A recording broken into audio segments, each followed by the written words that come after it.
Hi, welcome to my channel. Today I'm going to be working on tree number 2 in my tree series. Now this tree is going to be how to make a stained glass tree over a piping bag full of stuffing. So I bought this, what's called a silicone piping bag that you would use, like maybe decorating a cake or cupcakes. And I took a piece of wood and with ankle brackets at the bottom, I screwed a 1x2 piece of wood sticking up straight. So that's going to be what I'm going to use to support my tree on. Now, the thing with making a form for your stained glass work is you want to make a form that is kind of resistant to heat and that you can also put thumbtacks or push pins into it to hold your wire or glass or whatever you're using. You might want to hold it in place at times, so it's really nice to be able to stab through it. And it's nice if you can reuse it so you don't have to keep making new forms and buying new piping bags constantly. So the stuffing acts as filling up the shape that I have, and also it allows for me to stab it with push pins or straight pins. And what I'm doing right now is I'm just using stuffing that you'd use to stuff a stuffed animal, or maybe you have an old pillow that has stuffing in it that you can pull out and use that stuffing. Whatever you have. You can even use other kinds of fabric or bubble wrap or anything. But whatever you use, you just want it to be somewhat resistant to heat. That's trouble with using like a bubble wrap or something that, if you happen to melt through the piping, you're going to have issues. Anyway, so you stuff that up, and now I'm getting my glass charmed globs, or maybe they're called dragon's tears, or they're called flat marbles, but basically they're globs of glass. And I have taken a 7/32 inch black backed foil, and I've cut the foil in half longwise and wrapped around the widest part of the flat marble, and then I burnish it down like I was showing you so that it's really, really smooth. Now, the reason why I don't want to wrap it around, use the whole width of the foil, is that if I did that, you would have a bigger seam between the glass globs, and I'm already going to have enough of a seam because I'm going to have gaps in between them as it is. So I don't want to have too much, overlap, and I want to be able to see as much glass as possible. Now, the drawback of doing that is, it's kind of a pain. You got to cut that tape in half, although you can buy foil that's only 3 millimeters wide. It's a little more expensive, but you can do that if you don't want to cut your foil in half, and all you want is it in half. And there's a lot of times when I actually cut it in 4 different stripes because I want it to be even thinner than this. But anyways, so I have a whole pile of glass globs that I have foiled, and I've decided I'm going to use really big glass globs on the bottom rung. Now notice I didn't go actually all the way to the bottom of my tree. I put a macrame hoop that I had wrapped with foil so that it accepts solder, because those hoops that you buy, the metal hoops, yes, they're metal, but they are made of an alloy. And most of the ones that I've found, oops, that one fell off. Most of the ones that I've found will not accept solder. So you can test them first to see if the one that you got accepts solder. But I just I've tested so many, I haven't found any that I can afford that actually accept solder. So I just wrap them in foil, and then it's fine. You can just solder right to them. But another drawback, so when you are foiling anything and you're not, even if you are using the full width of the foil, you always run into the problem of if you heat up your product too much, it'll no longer stick because it has that sticky side that's sticking to the glass. And if you heat it up too much, I tinned it right there so it's easier for them to solder together. That's why I put some solder on it first. So if you heat it too much, it will just pop out. So there are times when I'm making things that I'm going along happily and thinking that everything is fine, and then one of my glass globs just pops out, and I'm left with just a ring of foil. And that's kind of a pain. So yeah, I sped up the film a little bit at times because it gets a little bit long. But anyways, so I'm trying to hold it together, see, with that push pin. Now, using a stuffed piping bag, it's not as sturdy as some of the other ways that I'm going to show you. Like the last video where I just took a styrofoam tree and I wrapped it with fabric, that's a lot sturdier. So if you put a push pin or a straight pin into that tree, it will stay a lot better than this. But this is nice for a larger tree, or if you happen to have a piping bag, or if you want to have your tree wiggled, you don't want it straight, you want to bend it into a weird angle, then a piping bag would be great because it has that nice cone shape. It maintains that cone shape, but it gives you the flexibility to change it into something else. So I'm having this piping bag, and I've actually done a couple trees on this particular tree stand for this series because it's easy to use them again and again. Now, they say in the description of this piping bag that it's a silicone piping bag. So I was really like, oh, yay, it's going to resist heat.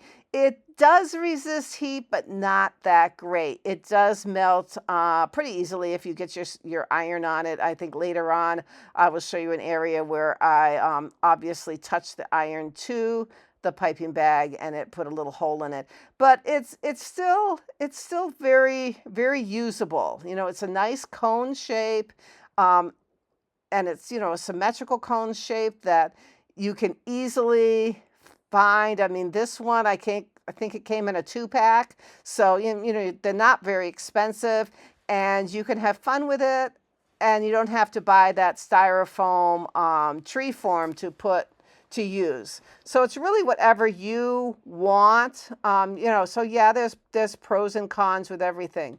So at times I do tin, which is pre-solder an area before actually doing the soldering. That's what tinning is. And that does help it quickly join together. So that is a nice way to get stuff to stick together easily. Some projects you don't really need to do that. So it's really up to you. I think at times I am tinning and sometimes I'm not. As you progress up the tree, you will notice that because it's a cone-shaped object, that they balance better and better and better. So at the bottom, I really had to use a lot of push pins to hold it together. But as I went up, I didn't have to use as many. You might also notice that I'm wearing gloves. These are silicone gloves, which are really nice because they help protect your hand from any solder spatters. Now, yes, they're not completely heat proof. You can still get burns, but it's better than not wearing anything. And it kind of also helps your skin from not getting flux on it and, getting kind of icky from that. So what I did was I made a whole pile of different color greens and a whole pile of different sizes of green and different sizes of red round globs. And now I'm just trying to figure out which ones I should put where and which fit the best. So this isn't the kind of project that you could probably plan ahead completely, because for one thing, these glass globs are not completely the same size, even though, you buy a bunch that are around 3/4 of an inch. That's like the normal size you would get. And they're still not all the same. So your project isn't going to be completely symmetrical, completely even. So if you want something that's all perfectly symmetrical and even, you're going to have to cut your own glass circles and not go with something like buying mosaic glass globs, because it's just, they're not going to be the same. But one thing that's nice about having them slightly different is as you're going, you might go, oh, look, that's a bigger one, but maybe I want a smaller one there. So you have that choice of deciding on, oh, I think I'll find a different one, because some of them are more oblong and not as round. So at times that might be ideal for you. So it's really, it's okay that they're slightly different because it gives you more of an option. Now, so what I did was adding more of these macrame hoops, and you can make your own hoops. I think this one I actually made myself. Is, you could take some wire, some copper wire or some other wire. I think I used a different wire for this one. Definitely, if it's not copper or brass, you're going to have to wrap it with foil, because you want something that's actually going to solder really easily. And, other alloys might solder, but they might take more heat to solder.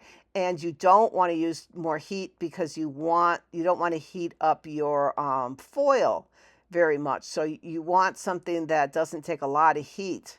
So your metal has to be either copper or brass is usually what people use, or cover it with the foil. So I put a hoop right there, and putting hoops periodically in a project like this helps hold everything together. So, you could put a wire going up from the bottom, going up it, or you could put hoops going around it. You can incorporate your hoops into your project like I'm doing right now. That's really, again, up to your design. Now, I decided that for this particular project, the smaller areas I'm going to fill in with solder, but the bigger areas I'm not going to expect them to be completely filled. So that's really, up to you, what look you want to have. The last project also, I had gaps between the pieces of glass. I did not fill everything. I think the next one that's coming up, I do fill everything. So it's solid glass instead of having the gaps between. So it's really up to you and what you're using. So if I was going to fill all these gaps with using these glass globs, I would have to either use a lot of solder to fill the gaps, use smaller pieces of glass to fill the gaps, or put foil over the larger gaps and then put solder on them. And I've used those as ways to fill gaps in lots of my other projects, and probably some of my trees will end up with those techniques. But for this one, I'm not going to fill the gaps. So I decided I'm going to have a row of kind of normal size. I always think normal is the 3/4 inch balls. Circles, globs of glass. The red ones below are a little bit smaller. They're like 1/2 inch. They're a little harder to find. The right 1/2 inch glass glob is harder to find. The 3/4 inch is the standard. You can get them all over the place. The only tricky thing is when you're buying your glass globs or buying anything that's glass is, knowing that it's actually glass all the way through and it's not painted.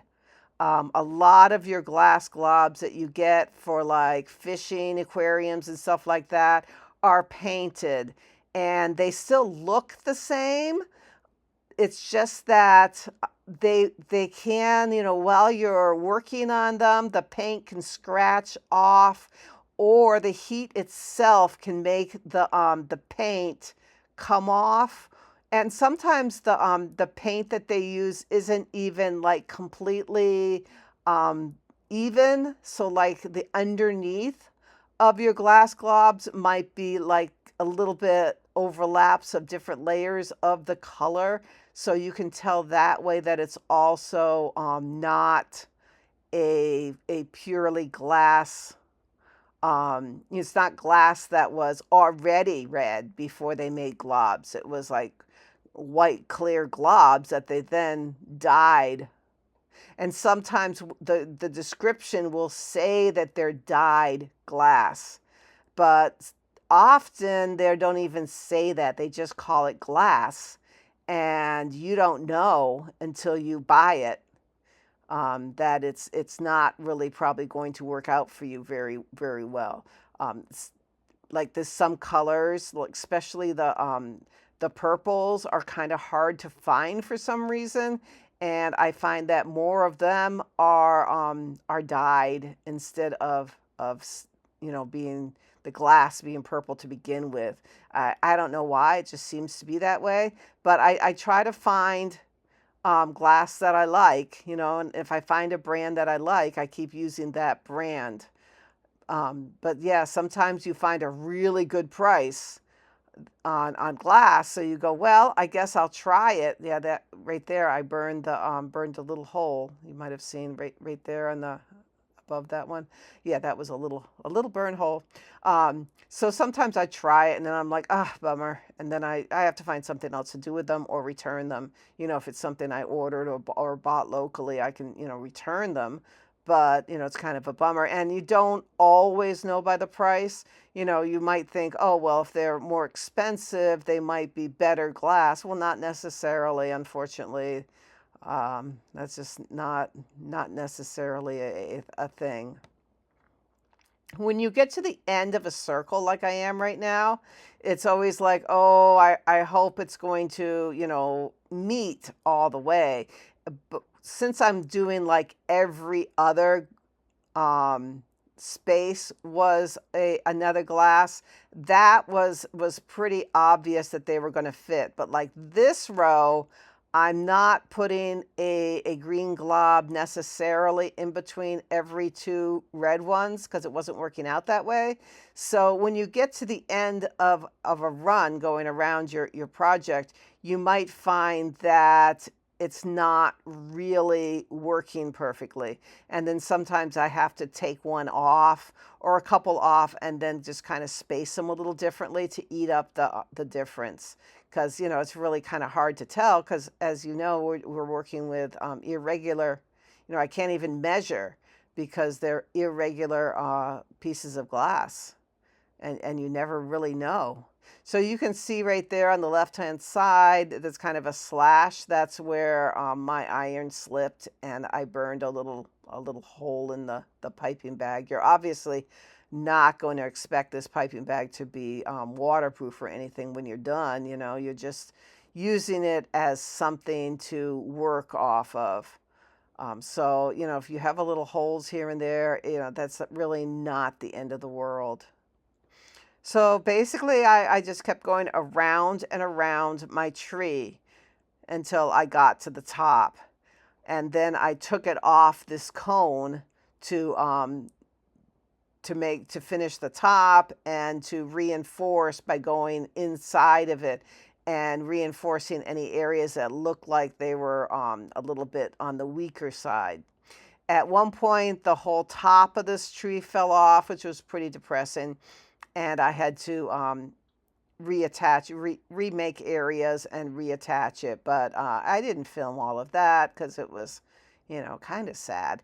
But, it's just a work of art. If you have to fudge and change your ideas, it's not the end of the world. I mean, it can be a little sad, yeah, but that's life. So here I am just finishing up an area.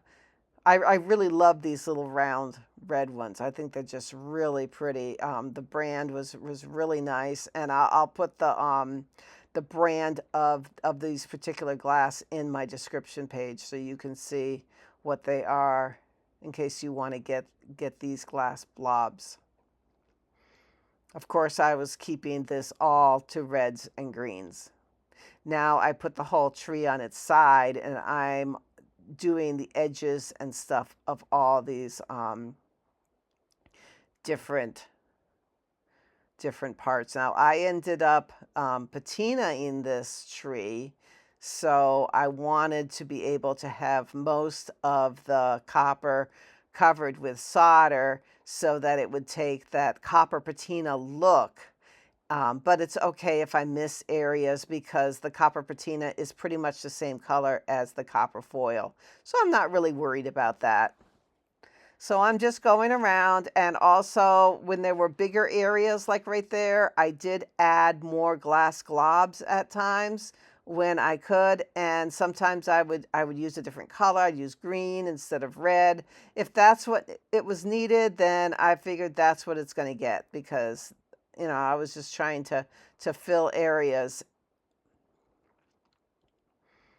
See, I found a piece of green that was a little bit smaller, so I was like, oh, I can use that. So I put some flux there, and then put my stone. Now I'm using a gel flux. Some people like to use a liquid flux. Right now I've been using gel flux for a while. The thing with gel flux is it's handy because it doesn't like run off your project. And if you're going to be a really precise, if you have a large project, and a large piece of glass that you're just doing the side of, then perhaps the liquid flux might be a better bet. But for me, I like to use the gel. It goes on very smoothly, but it doesn't like run onto the table or anything like that. If you put too much on, it pretty much stays where you put it. If I used a paste flux, then it's just a little bit thicker and harder to get onto your product. And I just happen to like the gel flux. So as you can see, some of the areas I think are big enough to try to find another glass stone to put. It's not really a stone, it's a glass glob to put. And sometimes I'm just going to go, oh, well, that hole is just going to have to be that size, because I don't have something at this point that's the right size. Yes, I do have some very, very small red and green glass, but that would create yet another layer of look. If I filled in a lot of these with smaller, I didn't really want that look. I wanted a kind of a cartoon Christmas tree look with these big, glass globs. So yeah, there's nothing really dainty about this tree. It's kind of, as I said, it's kind of cartoony. Hi, I'm big glass globs, and this is what I am. So I didn't want to have the smaller, more delicate glass stones. I just wanted symmetrical glass, big glass globs, saying, this is it. It's a statement of this is the kind of tree it is. So I went around and made sure that there wasn't any areas that were not attached, because it's the first time through you might just tack some of the glass globs on, and you might come back later and say, okay, well, this one needs more work. You can see that I'm adding another glob right there, because that looks like it'll fit nicely. Now, I didn't want any of these particular glass globs to be at a different level. I wanted them all to be pretty much, flat. This isn't like, it's not like bulging out in different areas. Everything is pretty much flat. They're not really overlapping each other. So that was another constraint that I gave myself on this project. Now this right here is the star I'm going to put at the top. I'm using some different size crystals. All these crystals are like bead crystals. They all have a hole at the end. And I put a wire through the holes and gathered them all up into like a group. And right now I am doing the soldering part of it. So I'm using another wire to try to hold them together. That's one of the hardest things, is to hold these things where you want them to be. I decided I'm going to try to solder all of the wires that I use to gather them all together. So I'm like stabbing solder between the different pieces of crystal.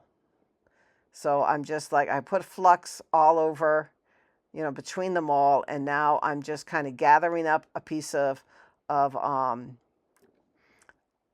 of solder and trying to get it to go in and kind of heat up the glass, and the wire, the copper wire, and just kind of blend and fill any of the holes, because all these glass crystals all have, holes that one would use to hang them.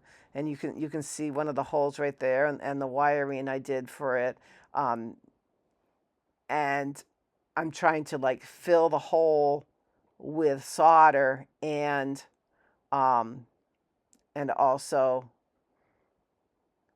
stiffen it up so it doesn't wiggle around, and it stays that starry shape that I created.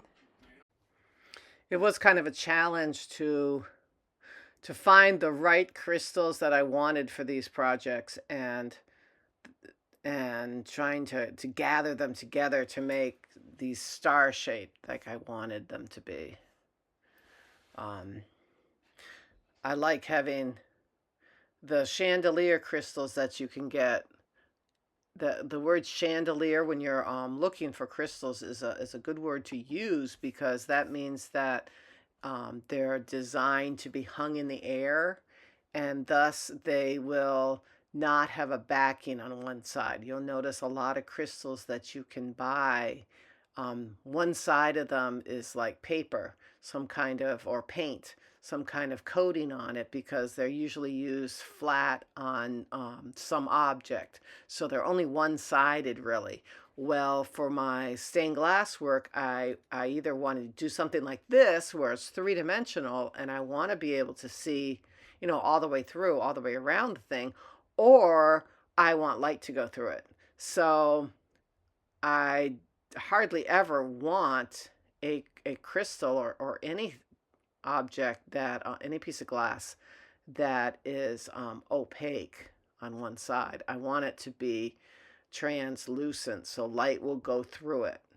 I really like these particular crystals are AB coated, which is like, or aurora borealis coated. So they give, as you can see, they give that pretty different color look when they have glass, I mean light bouncing off of them.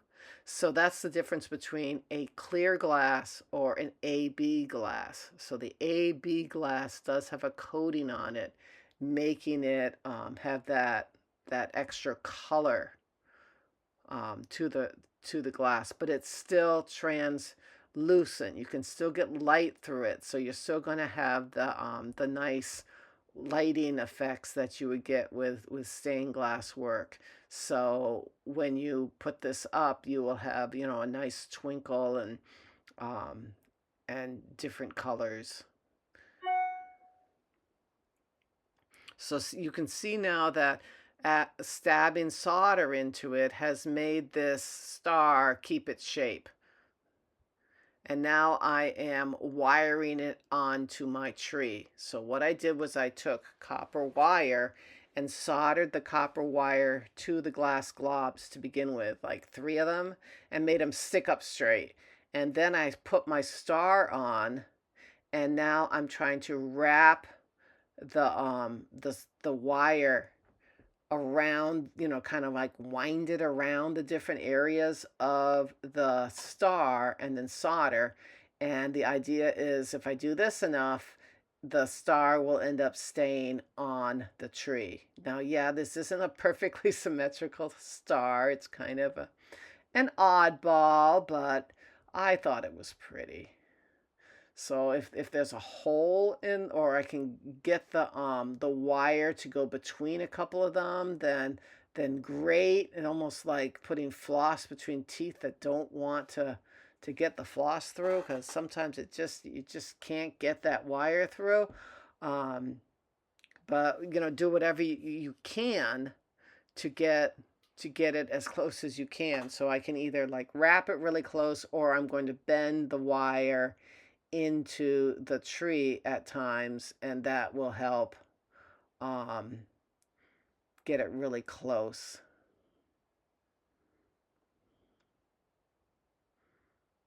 Now, I know at times I've showed you that, when the wire is really thin, I sometimes like use the nib of the solder iron to kind of like squish it down. That's really not a terribly good practice because it might hurt the solder iron. So especially with this, I'm using like 14 or 16 gauge wire on some of these wires. I'm not going to really want to do that because that wire is pretty thick, and that could damage my iron.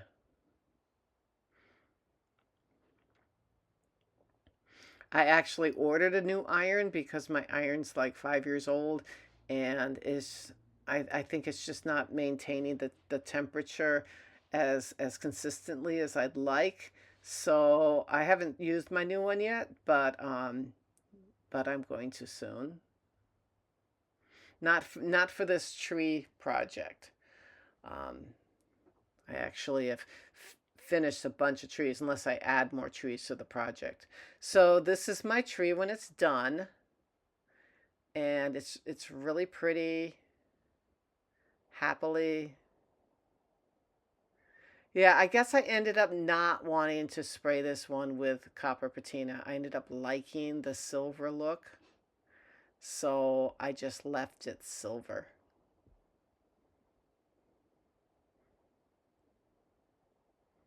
So that's kind of a fun tree. It has kind of twinkle lights in it.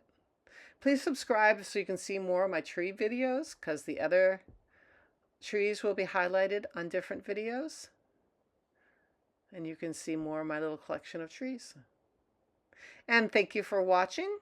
Bye-bye.